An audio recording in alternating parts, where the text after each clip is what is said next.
ধূমপান স্বাস্থ্যের পক্ষে ক্ষতিকর। ইহা ক্যান্সারের কারণ। Smoking is injurious to health. It causes cancer. হঠাৎ দেখলাম কুটিরের ভেতর থেকে একটা তীব্র চিৎকারের শব্দ ভেসে এলো। আমি কিছু না বুঝে সেদিকে এগিয়ে গেলাম। দেখলাম কুটিরের ভিতরে রয়েছে এক পোয়াতি মহিলা। সে দরদর করে ঘামছে। প্রসব হওয়ার মুহূর্ত প্রায় আসন্ন, কিন্তু এমন সময় হঠাৎ করেই সে আমার দিকে তাকালো। দেখলাম তার চোখ দুটো একেবারেই রক্ত জবার মতন লাল হয়ে গিয়েছে। আজ আপনি শুনবেন সঞ্চারী ভট্টাচার্যের কলমে তারানাথ তান্ত্রিকের গল্প শেওড়া ভাঙার নিশি। গল্পটি ভালো লাগলে লাইক, কমেন্ট এবং শেয়ার করতে ভুলবেন না। আর এমনই সব হাড় হিম করা গল্পের জন্য সাবস্ক্রাইব করুন রাতের বৈঠকখানা। সেদিন বৃষ্টি পড়ছিল মুষলধারে। আমার মনটাও বেশ ভারাক্রান্ত ছিল।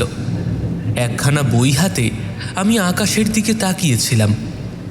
সকাল থেকে ঝমঝম করে ওই বৃষ্টি দেখতে দেখতে একরকম বিরক্ত ধরে গিয়েছিল। এদিকে কিশোরীর টিকিটিও দেখা যাচ্ছিল না। আমি চেয়ার থেকে উঠে বাইরে জানলা দিয়ে উঁকি মারতে যাব, এমন সময় দেখি কিশোরী হাজির হয়েছে। তা কি ভায়া, ওপর থেকে দাঁড়িয়ে দাঁড়িয়ে দেখেই যাবে নাকি নিচেও আসবে? আমি জানতাম কিশোরী হয়তো সাথে করে ঠাকুরমশাইয়ের জন্য পাসিং শো আর তেলে ভাজা কিনেই এনেছে। সেদিন বেশ বিকেল হয়ে গেল আমাদের বেরোতে। আমিও তড়িঘড়ি করে নিচে নামলাম। এরপর কিশোরীকে সাথে নিয়ে এগিয়ে চললাম মঠ লেনের দিকে। আচ্ছা কিশোরী, আজকে ঠাকুরমশাই আমাদেরকে যেন কোন এক গ্রামের কাহিনী শোনাবেন বলে বলেছিলেন না? আরে আরে আরে ওই যে গো, আহা, পেটে আসছে মুখে আসছে না। আরে আরে ওই যে, আরে বলো না। ও হ্যাঁ হ্যাঁ হ্যাঁ হ্যাঁ, মনে পড়েছে। শেওড়াডাঙ্গা, ওই গ্রামে নাকি নিশির উপদ্রব ঘটেছিল। সে তো অনেক কাল আগের কথাই হবে, কারণ ঠাকুরমশাইয়ের জীবনে তো আর সদ্য এমন কোনো ঘটনা ঘটে না। আমি কিশোরীর কথাগুলো শুনেই এক প্রকার হেসেই ফেললাম। এরপর তাকে উদ্দেশ্য করে বললাম, সে আর বলতে কিশোরী, নাও নাও চলো, আমরা তো প্রায় ঠাকুরমশাইয়ের বাড়ির কাছে এসেই পড়েছি। দেখলাম চারি এসে দরজাখানা খুলে দিল। আরে আসো কাকা বাবু, তোমাদের জন্যই তো বাবা সখন থেকে অপেক্ষা করে চলেছে। অনেকক্ষণ হয়ে গেল, ভেবেছিলাম তোমরা বোধহয় আজকে আর কেউই আসবে না, কিন্তু এসেছো দেখে আমার খুব ভালো লাগছে। নাও নাও, বাইরে দাঁড়িয়ে থেকো না, খুব জোরে কিন্তু বৃষ্টি আসছে। বাবার ঘরে চলে যাও। আমিও কিশোরী চারির ওই হাসি মুখখানা দেখে বেশ খুশি হলাম। এরপর তারানাথের ঘরের দিকে আমরা এগোতে শুরু করলাম। ওই দিকটা সবসময় একটু গুমোট মতন হয়ে থাকত। কোণের দিককার ঘর হওয়ার কারণে আলো বাতাস তেমন একটা ঢুকত না। তারই এক কোণে বসে দেখলাম ঠাকুরমশাই মা কালীর সেবা করে চলেছেন। সেবা বলতে মা কালীর দিকে মুখ করে এক নাগাড়ে বিড়বিড় করে কী সব মন্ত্র পড়ে চলেছেন কে জানে। কিছুক্ষণ পর চারি রান্নাঘর থেকে গরম গরম চা আর মুড়ি মাখা নিয়ে এসে হাজির হলো আমাদের সামনে। ওর হাতের চা আর মুড়ি মাখার স্বাদ ছিল এক প্রকার অতুলনীয়। সে আমাদের সামনে এনে বাটিটা রাখল। ঠাকুরমশাই, আপনার পুজো কি হয়ে এসছে? হ্যাঁ, এই পূজার কাজ শেষ হলো। যাক, তোমাদের আসতে কোনো অসুবিধা হয়নি তো? কিশোরী যেন ঠাকুরমশাইকে দেখে হাঁপ ছেড়ে বাঁচল। এরপর নিজের হাতে থাকা পাসিং শো আর তেলে ভাজার প্যাকেটটা এগিয়ে দিয়ে বলল, ঠাকুরমশাই, এই যে আপনার জন্য নিয়ে এসেছি। ঠাকুরমশাই হাত বাড়িয়ে তেলে ভাজার প্যাকেট আর পাসিং শোটা নিয়ে নিলেন। এরপর বললেন, আহা, তোমরা আবার এত কিছু নিয়ে আসতে গেলে কেন? এভাবে বলবেন না ঠাকুরমশাই, আপনি তো জানেনই যে আমরা আপনার কাছে খালি হাতে আসতে পারি না। আপনার পছন্দের জিনিসগুলো নিয়ে আমাদের আসতেই হয়, তাই নিয়ে এলাম। আপনার ভালোবাসার জিনিসগুলো না এনে আমরা কি আর পারি, আপনি বলুন। ঠাকুরমশাই আমার কথা শুনে মৃদু হাসলেন, তারপর বললেন, বেশ, তোমরা বসো তো দেখি। চারিমা, এদিকে আয় একটু দেখি। চারি আমাদেরকে মুড়ি মাখা দিয়ে আবার রান্নাঘরের দিকে এগিয়ে গিয়েছিল। বাবার ডাক কানে যেতেই সে দৌড়ে চলে গেল। হ্যাঁ বাবা, বলো। আজকে তুইও আমাদের সাথেই বসে গল্প শোন। আজকে এমন একটা ঘটনার কথা বলবো যেটার বিষয়ে শুনলে তোদের চক্ষু একেবারে চড়ক গাছ হয়ে যাবে। কেন ঠাকুর মশাই, হ্যাঁ, হঠাৎ এইভাবে বলছেন কেন? গল্পটা তবে কি খুব ভয়ের হতে চলেছে বুঝি? হ্যাঁ, তা বলতে পারো। এই ঘটনাটা আজ থেকে প্রায় 20 বছর আগেকার। ওই সময়কার পরিস্থিতি আজকের মতন ছিল না। গ্রাম্য পরিবেশের সাথে সাথে সেখানকার আবহাওয়া ও বৈচিত্র্যের ক্ষেত্রেও আমূল পার্থক্য ছিল, যা আজকের এই শহুরে জীবনের থেকে একেবারেই আলাদা বলতে পারো। মাঠে ঘাটে গরু চড়ছে, সবুজ ঘাসের সারি ভরে রয়েছে মাঠে। এইসবই ছিল দেখবার মতো। আজকের দিনের এই কলকাতা শহরের সাথে সেই সময়কার পরিবেশের কোনো সম্পর্কই ছিল না। মিল ওই অমিলই ছিল এক প্রকার বেশি। তা কি ঘটেছিল ঠাকুরমশাই? মানে যদি আমাদের একবার বলেন আর কি। ঠাকুরমশাই চপের প্যাকেট থেকে একখানা চপ তুলে নিয়ে মুখে পুরে ফেললেন। এরপর চিবোতে চিবোতে বাইরের জানলার দিকে তাকালেন। দেখলাম বাইরে ঝমঝম করে বৃষ্টি শুরু হয়েছে। সেই সঙ্গে মেঘের গর্জনের তীব্র শব্দ কানে আসতে শুরু করল। ঠাকুরমশাই গল্পে প্রবেশ করলেন। তিনি বলে চললেন, সেটা ছিল ঘোর বর্ষাকাল। আকাশ বাতাস মুখরিত, কেবল অঝোরে বৃষ্টি পড়েই চলেছিল। বৃষ্টির রেশটা এতটাই প্রখর ছিল যে সব দিক সাদা হয়ে যাচ্ছিল। বৃষ্টির ছাটে কিছুই নজরে পড়ছিল না। চারিদিক ছিল নিষ্প্রাণ। মানুষজন ঘরের বাইরে বেরোতে পারছিল না। সেই সময় হঠাৎ এক গ্রাম থেকে আমার ডাক পড়ল। শুনলাম নাকি সেখানে এক মহিলাকে ভূতে ধরেছে। তোমরা ভাবছো ভূতে ধরা ব্যাপারটা আবার কেমন? তবে তখনকার দিনে এটাই ছিল সর্বব্যাপী পরিচালিত। রাতের অন্ধকারে মানুষের থেকে বেশি ঘোরাঘুরি করত প্রেত ও পিশাচেরা। আর রাতের অন্ধকারে বাড়ির বাইরে বেরোলেই এই সকল প্রেতেরা ভর করত। তবে ভয় নেই, আজকের দিনে এমন অবস্থা প্রায় হয় না বললেই চলে। কিন্তু তখনকার দিনের পরিস্থিতি অনুযায়ী এই সব কিছুর সাথে আমাদেরকে মানিয়েই নিতে হতো। কারণ এমন পরিস্থিতিতে সবার আগে যদি কারোর ডাক পড়তো তা ছিল এই সাধকদের। তবে আমার ডাক একটু বেশিই পড়তো। আসলে ভূত তাড়াতে পটু ছিলাম তো, তাই। তারপরে কি হলো ঠাকুরমশাই? আমি সেই গ্রামে যখন পৌঁছালাম দেখলাম সাধারণ মানুষের অবস্থা খুবই শোচনীয়। একটি গ্রাম্য বধূকে কেন্দ্র করে সকলের মনে চিন্তার পাহাড় জমে গিয়েছিল। ওই মহিলার সাথে ঠিক কী ঘটেছে এই বিষয়ে কেউই সেভাবে আন্দাজ করতে পারছিল না। আমি সেখানে উপস্থিত হলাম। এরপরে বললাম, আমাকে একটা চুনের ডিবে এনে দিন তো, আমি একটা বিধি সম্পন্ন করব। সেই বিধির মধ্যে দিয়েই আসল রহস্যের বিষয়টি ঠিক ফুটে বেরিয়ে আসবে। এই বলেই আমি সেখানে আনা চুনের ডিবে থেকে বেশ কিছুটা চুন মাটিতে ছড়িয়ে দিলাম। সাথে সাথেই দেখলাম সেখান থেকে ধোঁয়া নির্গত হতে শুরু করলো। আর তারপরে আমি ওই কুটিরের চারিপাশেও চুন ছড়িয়ে দিতে থাকলাম। চুনের প্রভাবকে রোধ করতে পারে না আত্মারা। চুনের মধ্যে শুধু ক্ষার থাকে এমনটা একেবারেই ভেবো না, কিন্তু সেই সঙ্গে চুনের মধ্যে এমন এক ক্ষমতা থাকে যার দ্বারা খুব সহজেই আত্মাদেরকে বশে নিয়ে আসা যায়। আর এর সাথে প্রয়োজন ছিল কিছুটা নুনের। নুন সবসময় আমার সাথেই থাকতো। আসলে নুন গায়ে ছিটিয়ে রাখলে অশুভ শক্তি সহজেই আক্রমণ করতে পারে না, তাই আমি সেটিকে সাথেই রাখতাম বইকি। যা সব করতাম এতে তো আর ভালো শক্তি আমার আশেপাশে ঘুরে বেড়ানোর কথা নয়, তাই না? চুন ছড়ানোর কাজ শেষ করে আমি নুনের প্যাকেট থেকে বেশ কিছুটা নুন নিয়ে সেটিকেও ওই কুটিরের সংলগ্ন অঞ্চলটিতে ছড়িয়ে দিতে থাকলাম। হঠাৎ দেখলাম কুটিরের ভেতর থেকে একটা তীব্র চিৎকারের শব্দ ভেসে এলো।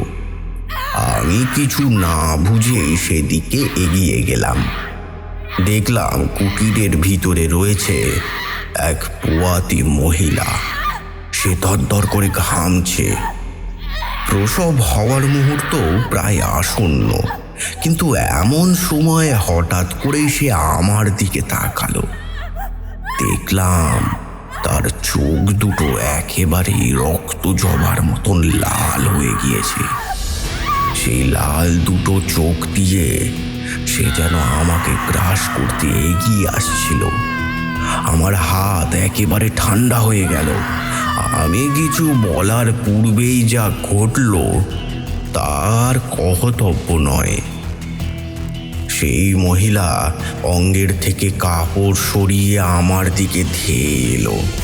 এরপরে বমি উগড়ে দিল আমার গোটা শরীরে, আর তারপরেই অজ্ঞান হয়ে মাটিতে পড়ে গেল। আমি সাথে সাথে মহিলাটির দিকে ঝুঁকে তার কপালে নুন ছুঁইয়ে দিলাম, আর তার পাশে পড়ে থাকা কাপড়টি তার শরীরে বিছিয়ে দিলাম। বাইরে থেকে বেশ কয়েকটি লোক তখন আমার দিকে ছুটে এসেছে। আমি বললাম, চিন্তা করবেন না, ওই আত্মা এই পোয়াতির শরীরে এখন আর নেই। আমার নুন আর চুনের প্রভাবে ওই আত্মা এই স্থান পরিত্যাগ করে চলে গিয়েছে। কিন্তু এক মহিলার শরীরে পোয়াতি অবস্থায় কোনো পুরুষের অতৃপ্ত আত্মা প্রবেশ করলো কিভাবে? যদি তাই হয়ে থাকে তাহলে ওনার পেটের ভিতরে থাকা সন্তানের ওপরেও সেই আত্মার কুপ্রভাব পড়েনি, এমনটা কিন্তু নিশ্চিত রূপে বলতে পারা যাচ্ছে না। এমন সময় দেখি ওই মহিলার হাত পা আপনা থেকেই বেঁকে যেতে শুরু করেছে। সে তার ওই বক্র শরীরটিকে নিয়ে আমার দিকে ধেয়ে আসতে শুরু করলো।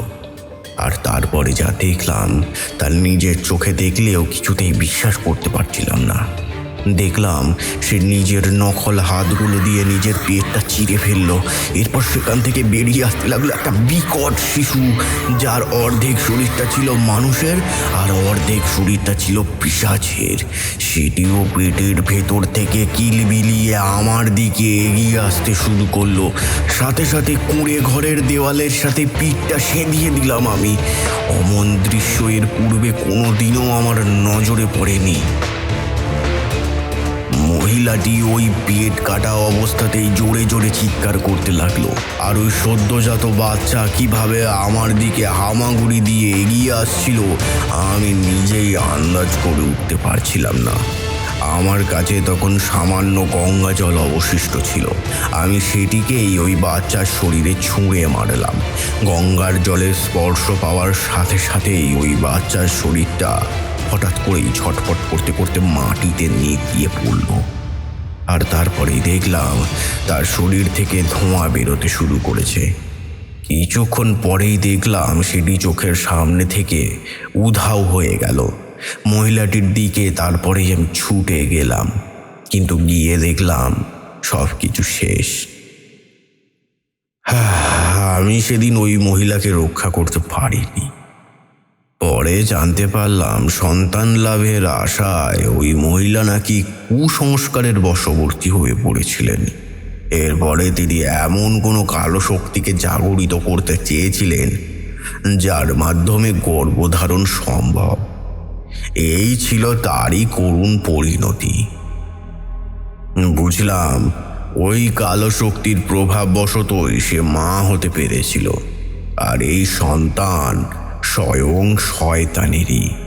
তাই শেষমেশ সে নিজের মায়েরই প্রাণ নিয়ে নিল। এই কথাগুলো বলেই তারানাথ থামলেন। এরপর আমি জিজ্ঞেস করলাম, ইস ঠাকুরমশাই, কি করুণ পরিণতি বলুন তো দেখি। এইভাবে অকালে প্রাণটা চলে গেল ওই মহিলার।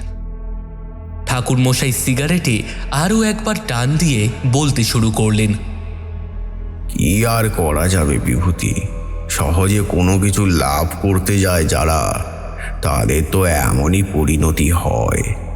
সময়ের ওপর বিশ্বাস রাখতে শিখতে হয়। অনেক সময় এই প্রকৃতি আমাদেরকে বিপদের হাত থেকে রক্ষা করবার জন্যও কিন্তু অনেক আকাঙ্ক্ষিত জিনিস আমাদেরকে দেয় না, কিন্তু আমরা সে কথা বিশ্বাস করতে পারি না, এমনকি আন্দাজও করতে পারি না, যার ফলে আমাদেরকে অনেক রকমের সমস্যার মুখে পড়তে হয় বই কি। জোর করে কোনো কিছুকে আদায় করতে গেলে এমনটাই হয়।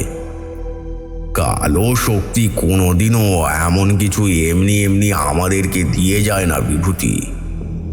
তার বিনিময়ে সে এমন কিছু নিয়ে যায় যেটির কথা ভাবলেও হয়তো সাধারণ মানুষের শরীরে কাঁপুনি দিতে পারে। আমি সেদিন নিজের চোখে সেরকমই একটা কাণ্ড ঘটতে দেখেছিলাম। তোমরা ভাবছো সাধনার শক্তি দিয়ে হলেও আমি কেন তাদেরকে রক্ষা করতে পারলাম না।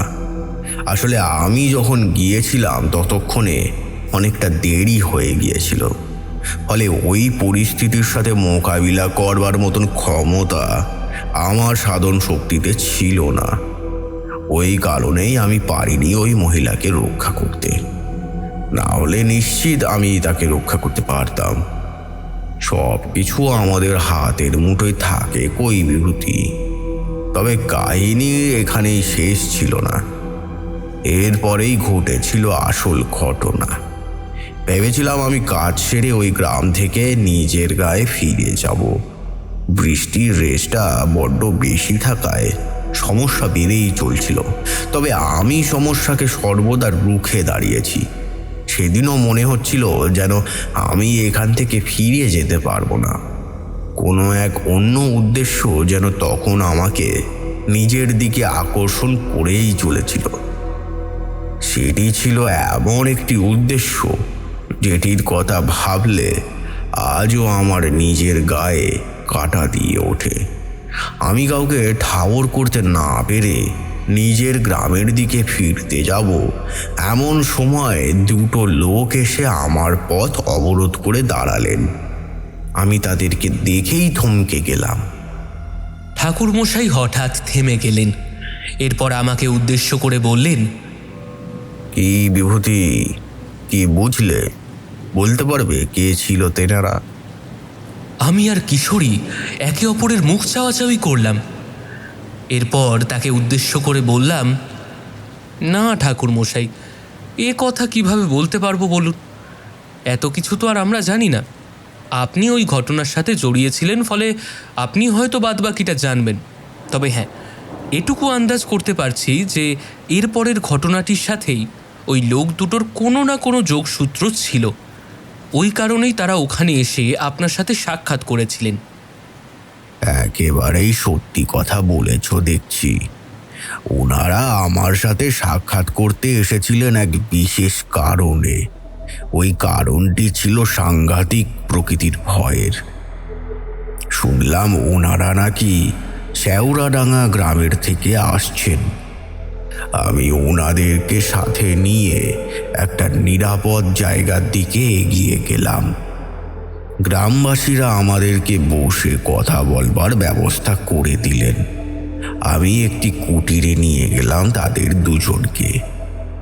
আমি আবার পূর্ব পরিচয় না পেলে কারোর সাথেই কোনো কাজে এগোতে পারতাম না। আমি কখনোই অর্থের জন্য কোনো কাজ করিনি। মানুষের মঙ্গলার্থে করা কাজের জন্য কিভাবেই বা অর্থ নেওয়া যায়, আমিও ঠিক সেটা ভেবেই কোনোদিনও অর্থ নিতে পারিনি। এটাই ছিল সব থেকে বড় সমস্যার। আমি অর্থ নিলেও কথা শুনতে হতে পারে এই ভেবে টাকা নিলাম না, কিন্তু আবার না নিলেও আমাকে কথা শুনতে হলো। আসলে সবেতেই সমস্যা। তখন লোকে ভাবতো আমি ভণ্ড। অর্থের বিনিময়ে হয়তোবা মেয়েদের সাথে সং করি। মানুষের মন তো বরাবরই কলুষিত, সে আজ হোক বা ধরো কাল। এমন চিন্তার শিকড় যে একেবারে মূলের সাথে গিঁথে রয়েছে, এটিকে পরিবর্তন করতে পারাটা আমাদের হাতে নেই। কেবল বিষয়গুলোকে সহ্য করে নেওয়া ছাড়া আর কোনো গতি থাকে না বললেই চলে।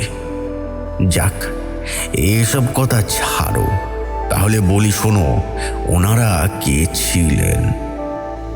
আমিও কিশোরী মনোযোগ সহকারে ওনার বলা সেই কাহিনীটি শুনতে শুরু করলাম। ঠাকুর মশাই বলে চললেন, ওদের মধ্যে একজনের নাম ছিল নিখিল, আর একজনের নাম ছিল ভোলা।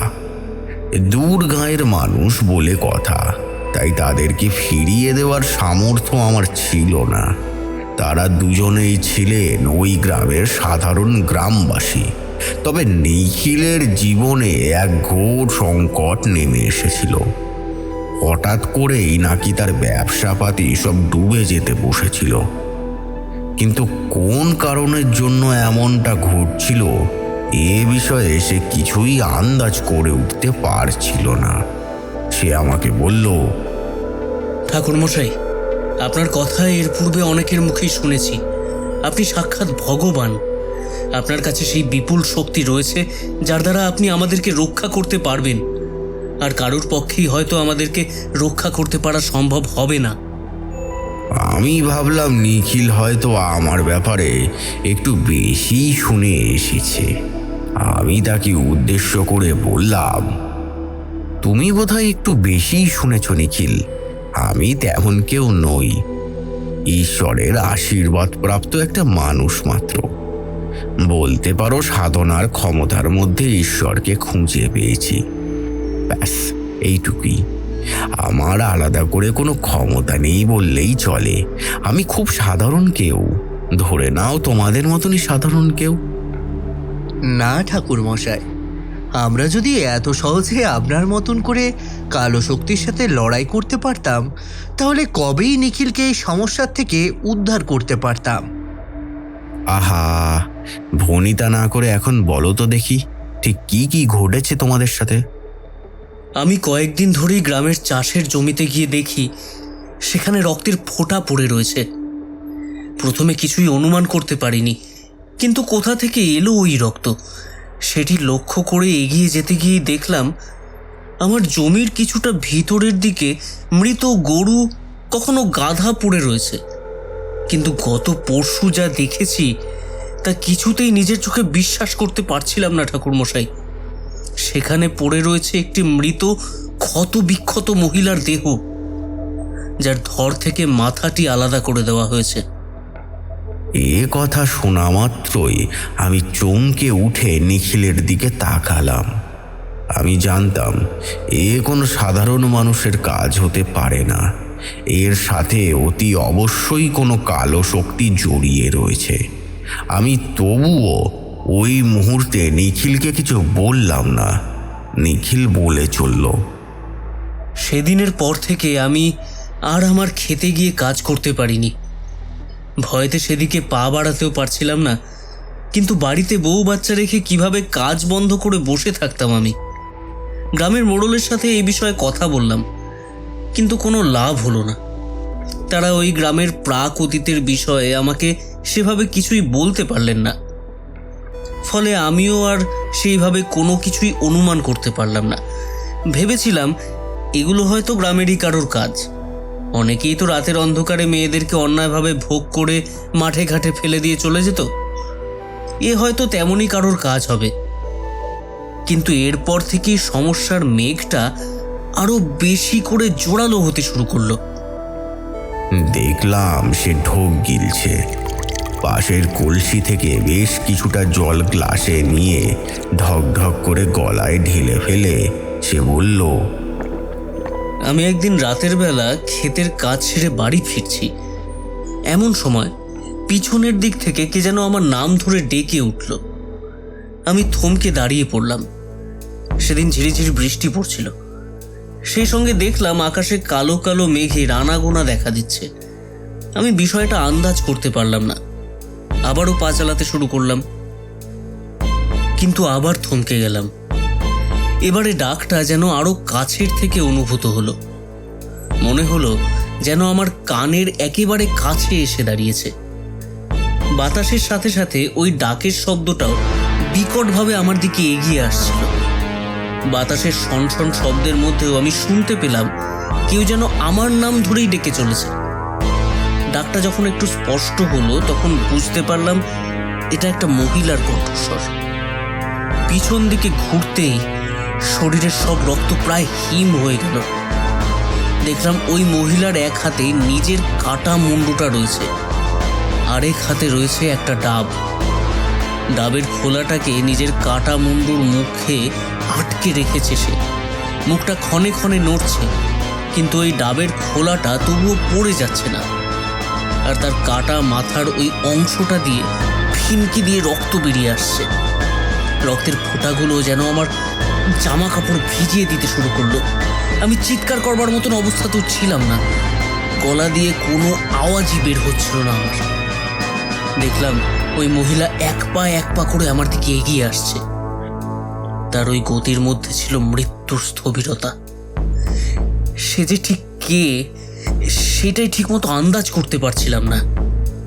গ্রামের লোকেরা নাকি ওই মহিলার সৎকারের কাজ সেরে ফেলেছিল, কিন্তু সৎকারের সময় তার সেই কাটা মুন্ডুর হদিশ কেউ দিতে পারেনি। ফলে এটাই ছিল সব থেকে সমস্যার ও আতঙ্কের। সেদিন আমি প্রাণ হাতে নিয়ে কোনো রকমে পালিয়ে এসেছিলাম, কিন্তু এখানেই সবটা শেষ হয়নি ঠাকুরমশাই। বাড়ির ভিতরেও শান্তি ছিল না। রাত হলেই জানালার বাইরে দিয়ে আমার পরিবারের কারণ না কারণ নাম ধরে কেউ ডাকত। আমি আর জানালা খুলতাম না। ভাগ্যিস আমার স্ত্রী বা সন্তান কেউ এই বিষয়ে আজ করতে পারেনি। পারলে হয়তো সবটাই শেষ হয়ে যেত। এতদিনে ওই নিশি হয়তো তাদের প্রাণটাও নিয়ে চলে যেত। এই বলে সে হাঁপাতে শুরু করলো। আমিও কি করব কিছুই আন্দাজ করতে পারলাম না। বুঝলাম এ একেবারেই নিশির উপদ্রব, কিন্তু আমি এইটুকু জানতাম নিশির উৎপত্তি শুধু শুধু হতে পারে না। কেউ ওই মৃত শরীরটিকে নিজের কাজে লাগানোর জন্য এই কাজ করেছে। ওই মৃত শরীরটির মধ্যে নিশিকে প্রবেশ করিয়ে সে নিজের কার্যসিদ্ধি করতে চাইছে। কিন্তু সে কে? ভাবলাম ওদের দুজনকে এই বিষয়ে জিজ্ঞাসা করব, কিন্তু পরে বুঝতে পারলাম ওই কাজে তারা কোনোভাবেই আমাকে সাহায্য করতে পারবে না। এই বিষয়ের শিকড় অনেকটাই গভীরে প্রবেশ করে গিয়েছে। সেই শিকড়কে টেনে বের করে আনার কাজ এতটা সহজ হবে না।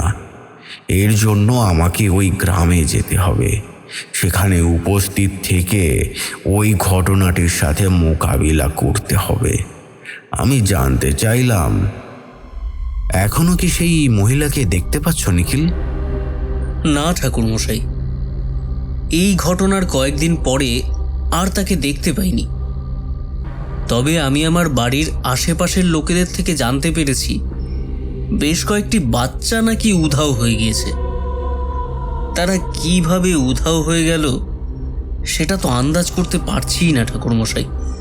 প্রথমে এক আত্মা আমার ক্ষেতের জমির সব কিছু শেষ করে দিল। আমার নুন আনতে পান্তা ফুরোয় অবস্থা হয়ে গেল। এরপরে আবার একে একে বাচ্চাগুলো গ্রাম থেকে কে তুলে নিয়ে যাচ্ছিল। আমার চোখের সামনে সবটা থাকলেও আমি কিছুই করতে পারছিলাম না।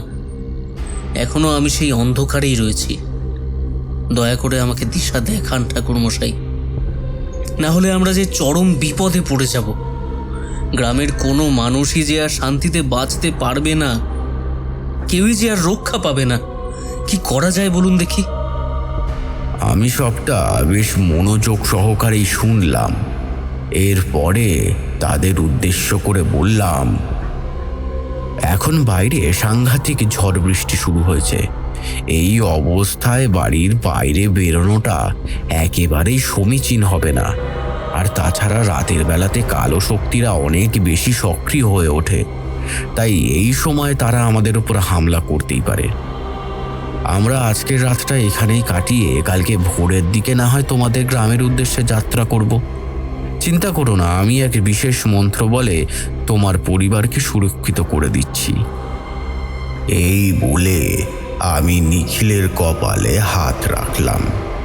সাথে সাথেই আমার চোখের সামনে একটি মহিলার চেহারা ভেসে উঠল। প্রথমে বুঝিনি সে কে, কিন্তু পরের দিন নিখিলের সাথে তার গ্রামে পৌঁছানোর পরে বুঝতে পেরেছিলাম সেই মহিলা আর কেউ নন, তিনি হলেন ওর স্ত্রী কমলা। কিন্তু নিখিলের কপালে হাত রেখে কমলাকে কেন দেখতে পেয়েছিলাম এর ব্যাখ্যায় আমি পরে আসছি। আমি নিখিলের কপাল ছুঁয়ে এক বিশেষ মন্ত্র পড়ে দিলাম। জানতাম ওই মন্ত্রের বেষ্টনী তাকে ও তার সাথে জড়িত ওর পরিবারের হতাহতের থেকে রক্ষা করবে। কিন্তু একটা কথা পরিষ্কারভাবেই বুঝতে পেরেছিলাম যে নিখিলের স্ত্রীর সাথে জড়িয়ে আছে কোনো অভিশাপ। সে যাকে স্ত্রী করে নিজের বাড়িতে নিয়ে এসেছে তার পিছনেই পড়ে রয়েছে ওই নিশি। কিন্তু কেন? আমি মানুষের কপাল স্পর্শ করে অনেক কিছুই টের পেতাম। তবে সেদিন রাতের বেলায় আমি ওদের কাউকেই আর কোনো কথা বলে বিব্রত করতে চাইলাম না। ভাবলাম কখন সূর্যের আলো ফুটবে আর কখন আমরা সেই অভিশপ্ত গ্রামের উদ্দেশ্যে রওনা হব। পরের দিন ভোর হতেই আমরা আমাদের গন্তব্যের উদ্দেশ্যে বেরিয়ে পড়লাম। সারা রাতের বৃষ্টি কাদায় পথঘাটের অবস্থা একেবারেই শোচনীয় হয়ে গিয়েছিল। কাদা প্যাচপ্যাচে ওই রাস্তা দিয়ে ঠিকভাবে হাঁটাও যাচ্ছিল না, তবে কোনো রকমে পা বাঁচিয়ে এগিয়ে চললাম। সেই গ্রামে গিয়ে কি দেখলেন ঠাকুর মশাই? গ্রামে গিয়ে যা দেখলাম তা ছিল এক প্রকার অবিশ্বাস্য। বুঝলে কিশোরী, ওই গ্রামের মানুষগুলো হাঁ করে আমার মুখের দিকে তাকিয়েছিল। মনে হচ্ছিল যেন তারা কোনো সাধককে নয়, কোনো প্রেতকে দেখছেন। বুঝতে অসুবিধে হলো না যে তাদের কারোরই মানসিক অবস্থা ঠিক নেই। তারা খুবই শোচনীয় অবস্থার মধ্যে দিয়ে যাচ্ছেন। এই কারণেই সাধারণ বিষয়গুলিকে তারা সাধারণভাবে নিতে পারছিলেন না। আমি বললাম, দেখুন, শান্ত হন সকলে, সব ঠিক হয়ে যাবে। আমি এখানে বেশ কিছুদিন থেকে এখন গোটা বিষয়টাকে নিরীক্ষণ করবার চেষ্টা করব। আমার বিশ্বাস আমরা এই কাজে দ্রুতই সফলতা অর্জন করতে পারব। এই কথাখানা শেষ করেই আমি গ্রামের মাটি থেকে বেশ কিছুটা অংশ তুলে নিয়ে নিজের হাতে রাখলাম। তারপরে তাতে কিছুটা আবির আর মন্ত্রপ্রদ জল ছড়ানোর সাথে সাথেই দেখলাম মাটির বর্ণ পরিবর্তিত হতে শুরু করলো। ধীরে ধীরে সেটি কাদার রং পরিবর্তন করে লাল হতে থাকলো, আর তারপরেই তাতে আগুন জ্বলে উঠল। আমি সাথে সাথে সেটিকে হাত থেকে নিচে ফেলে দিতে বাধ্য হলাম। আমি ওই অবস্থা দেখে সত্যি সেদিন খুব ভয় পেয়ে গিয়েছিলাম। এর অর্থ ছিল খুবই ভয়ানক। আমি এক ধরনের বিশেষ তান্ত্রিক ক্রিয়ার মাধ্যমে ওই গাঁয়ের উপরে পিশাচের প্রভাবকে নিরীক্ষণের চেষ্টা করছিলাম। আমি জানতে পারলাম ওই গ্রামকে শুধু পিশাচ নিজের কবলে নিয়েছে এমনটা নয়, সেই সঙ্গে ওই গ্রামের জমিকেও সে কলুষিত করে ফেলেছে। তার ওই কুপ্রভাবের মধ্য দিয়ে সেই গ্রামের প্রতিটি মানুষের ভবিষ্যৎ একেবারে তলানিতে এসে ঠেকেছে। তবে কেউ যে একজন এসবের পেছনে ছিল সেটা ভালোই আন্দাজ করতে পারছিলাম বই কি। এর পেছনে কার হাত ছিল ঠাকুরমশাই? আমি গ্রামের মানুষগুলির মুখগুলিকে খুব ভালোভাবে পর্যবেক্ষণ করলাম, কিন্তু তাদের মধ্যে সন্দেহজনক কিছুই পেলাম না। এরপরে নিখিলকে আমার সাথে করে তার বাড়ির দিকে এগিয়ে নিয়ে যাওয়ার নির্দেশ দিলাম। নিখিল আমাকে তার বাড়ির কাছাকাছি নিয়ে যেতেই আমি সেই কালো শক্তির কুপ্রভাবকে আরও ভালোভাবে প্রত্যক্ষ করতে পারলাম। আমার মনে হলো যেন ওই বাড়িটিকে ঘিরেই অবস্থান করছে কোনো অবঘাতে মৃত আত্মা। আমি সময় নষ্ট না করে ঘরের ভেতরে ঢুকে পড়লাম। এরপরই আমার চোখের সামনে এসে পড়ল কমলা। কমলার মুখের দিকে তাকাতেই আমার শরীরের সব রক্ত হিম হয়ে গেল। দেখলাম কমলার পিছনে দাঁড়িয়ে রয়েছে একটি ছায়া মূর্তি, বিকট এক জটাধারী কাপালিক। সে জীবিত ছিল না, সে ছিল মৃত, অর্থাৎ নিজে মৃত্যুকে বরণ করে সে নিশি হয়ে গিয়েছিল। আর নিশি যেহেতু কোনো জীবিত মানুষের শরীর ধারণ করতে পারে না, সেই কারণেই সে মৃত মানুষদের শরীর ধারণ করে তার শরীরে প্রবেশ করেছিল। আর সেই প্রভাবেই নিখিল সহ গ্রামের সমস্ত মানুষেরা ওই মৃত মহিলার বিকট আত্মাকে তাদের বাড়ির চারপাশে ঘুরে বেড়াতে দেখেছিল। আমি এই বিষয়টা সম্পর্কে অনেকটাই নিশ্চিত হয়ে গিয়েছিলাম। এরপরে ভাবলাম ওই কাপালিকের আসল অস্তিত্বের সাথে আমাকে পরিচিত হতে হবে। এত সহজে হার মানলে চলবে না। আমি কমলার কাছে এগিয়ে গেলাম। এরপরে বললাম, মা, তুমি এখানে বসো। কমলা আমার কথা মতন সেখানে বসতেই আমি একটি লাল রঙের সিঁদুরের কিছুটা হাতে নিয়ে কমলার কপালে স্পর্শ করতেই চমকে উঠলাম। আমি দেখলাম বিবাহের পূর্বে কমলা পছন্দ করত এক কাপালিক। সে নিজের গর্ভের সন্তান হিসাবে চেয়েছিল একটি ছেলেকে, আর সেই কারণেই সেই কাপালিকে শরণাপন্ন হয়েছিল। আমার মনে পড়ে গেল আগের গ্রামের সেই মহিলার নৃশংস মৃত্যুর কাহিনীটি, যার মৃত্যুকে আমি নিজের চোখে দেখেছিলাম। বুঝতে পারছিলাম আবার ঠিক এই রকমই একটা ঘটনা ঘটতে চলেছে, আর সেই ঘটনা ঘটতে দেওয়া কিছুতেই যাবে না, তাহলেই অনর্থ হয়ে যাবে। আমি দেখলাম ওই কাপালি কমলাকে নিজের করে পেতে চেয়েছিল, কিন্তু সে ভালোবাসায় এতটাই মগ্ন হয়ে গিয়েছিল যে নিজের অস্তিত্বটুকুও তার কাছে ফিকে মনে হতে শুরু করলো। তখন সে নিরুপায় হয়ে আত্মহত্যা করেছিল। আত্মহননের পথ বেছে নেওয়ার একটাই কারণ ছিল, জীবিত অবস্থায় যা কিছু না পাওয়া হয়ে থেকে গিয়েছে, মৃত্যুর পরে যাতে সেগুলিকে আয়ত্ত করা যায়। এই কারণেই সে জানতো তান্ত্রিক মারা গেলে সে নিশিতে রূপান্তরিত হয়ে যায়, আর নিশি যে কারোর শরীরে প্রবেশ করতে পারে।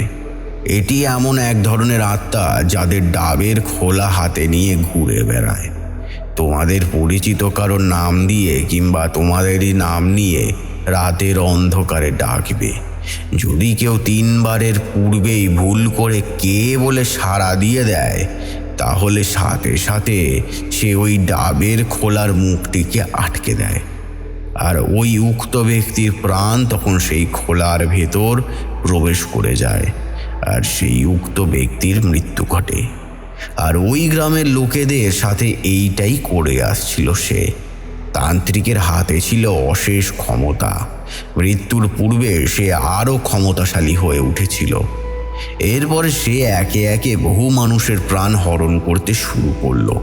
সেই সঙ্গে অনেকের চাষের জমিকেও শেষ করে দিতে শুরু করেছিল সে। সে তার ক্ষমতাকে আরো দ্বিগুণভাবে কাজে লাগাতে শুরু করলো। আমি নিখিলকে উদ্দেশ্য করে বললাম, নিখিল, আমাদের হাতে সময় খুব কম। আসন্ন অমাবস্যার মধ্যেই আমাদেরকে কিছু একটা করতে হবে। সে তোমাদের বাড়িতে প্রবেশ করেছে, তোমার স্ত্রী অর্থাৎ কমলার সাথেই সে রয়েছে। তবে কমলা জীবিত বলে সে তার শরীরের ভিতর প্রবেশ করতে পারছে না। তবে আসন্ন অমাবস্যার মধ্যে সে এই কাজ সম্পন্ন করবেই। আর সে কমলাকে মেরে তার শরীর ধারণ করবে, এটাই সে চাইছে। এই কারণেই সে কমলাকে ঘিরে রয়েছে। তোমরা কেউই খালি চোখে সেটি ঠাউর করতে পারোনি, কিন্তু আমি পেরেছি, কারণ আমার সেই ক্ষমতা আছে।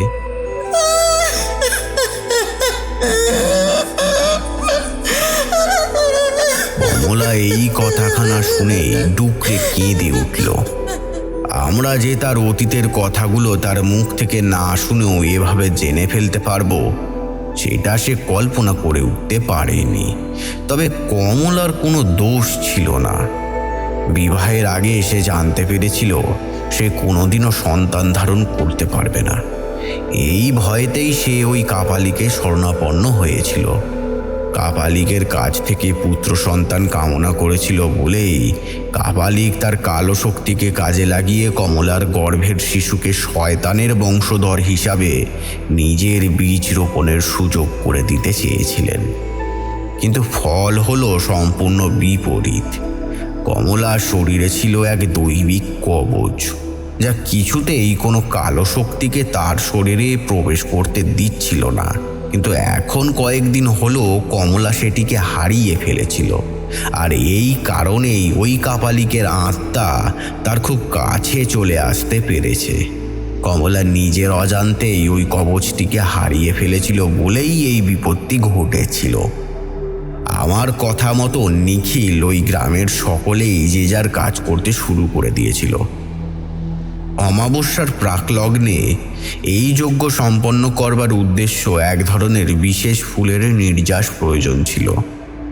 সেটি একটি শ্মশানের পাওয়া গেল, কিন্তু কেউ সেটিকে আমার কাছে নিয়ে আসতে পারল না, কারণ যারাই সেটিকে নিতে যাচ্ছিল ওই কাপালিক তাদেরকেই নৃশংসভাবে হত্যা করছিলেন।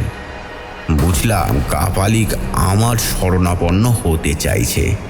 সে আমার সাথে সম্মুখ সমরে দাঁড়িয়ে লড়াই করবার জন্যই প্রতিজ্ঞাবদ্ধ। আমি আর কোনো দিকে না তাকিয়ে গ্রামের মানুষের মঙ্গলের উদ্দেশ্যে সেদিকে এগিয়ে চললাম। সর্বনাশ! এরপর এরপর কি ঘটলো ঠাকুরমশাই?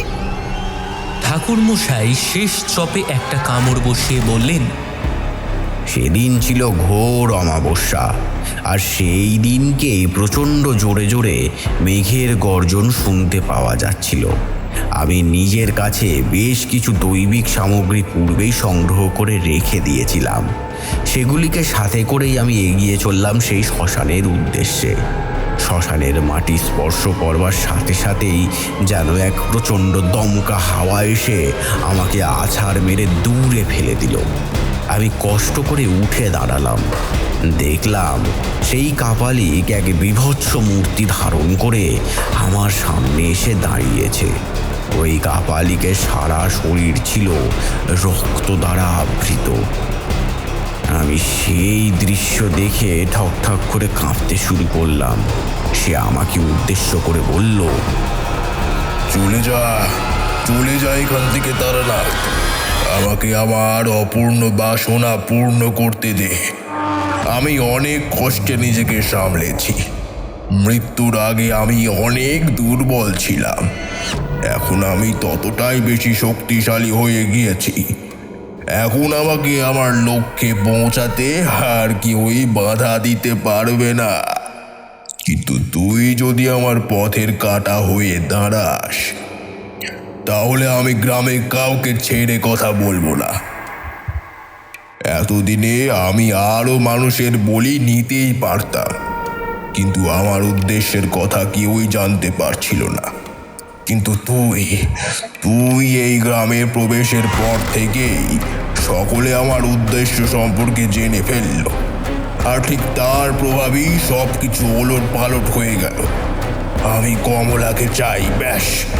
যদি আমি তাকে এত কিছুর পরেও না পেতে পারি, তাহলে আমি তোকে কেন, সবাইকে শেষ করে ফেলবো।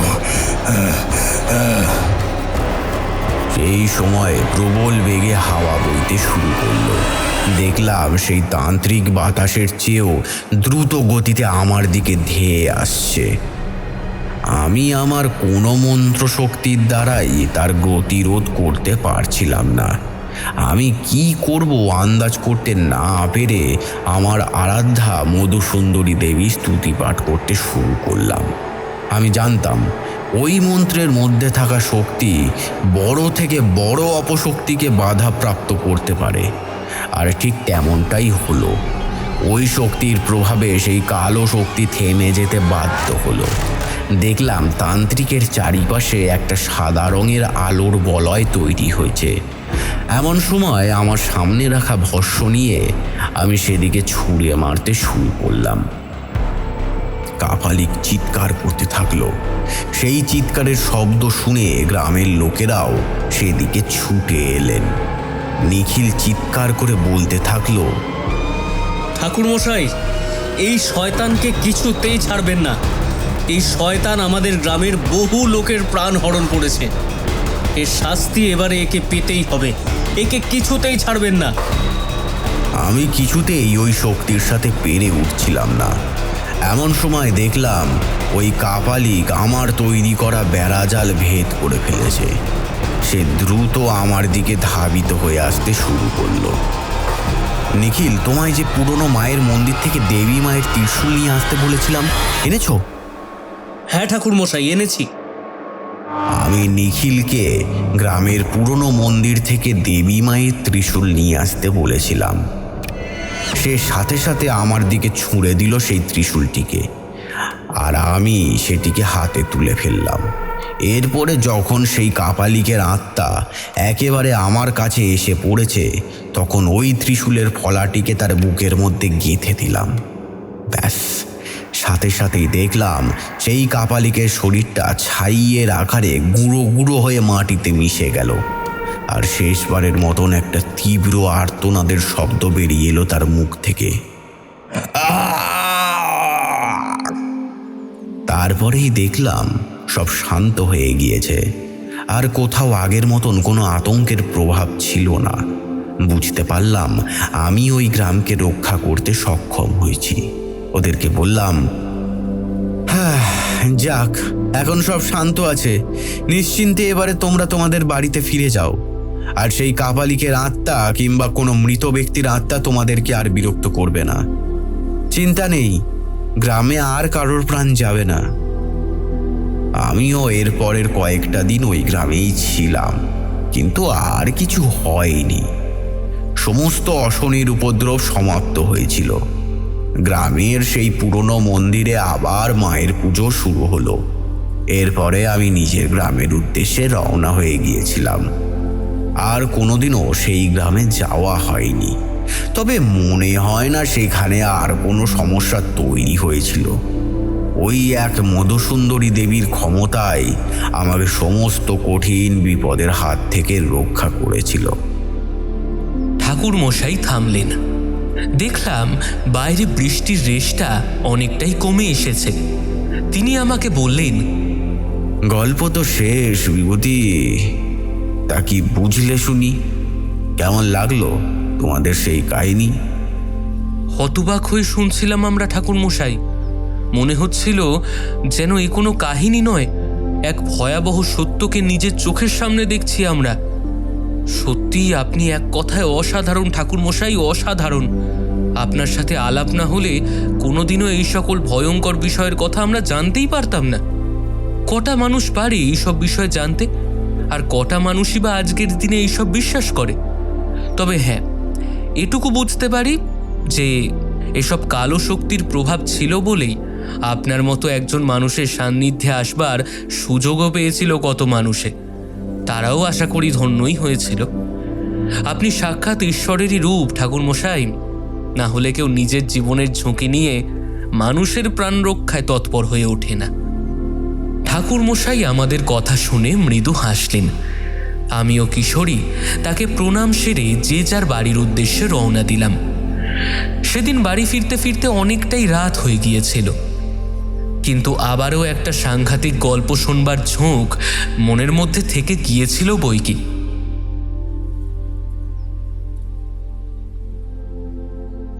শুনছিলেন সঞ্চারী ভট্টাচার্যের কলমে তারানাথ তান্ত্রিকের গল্প। শেওড়া ডাঙার নিশি।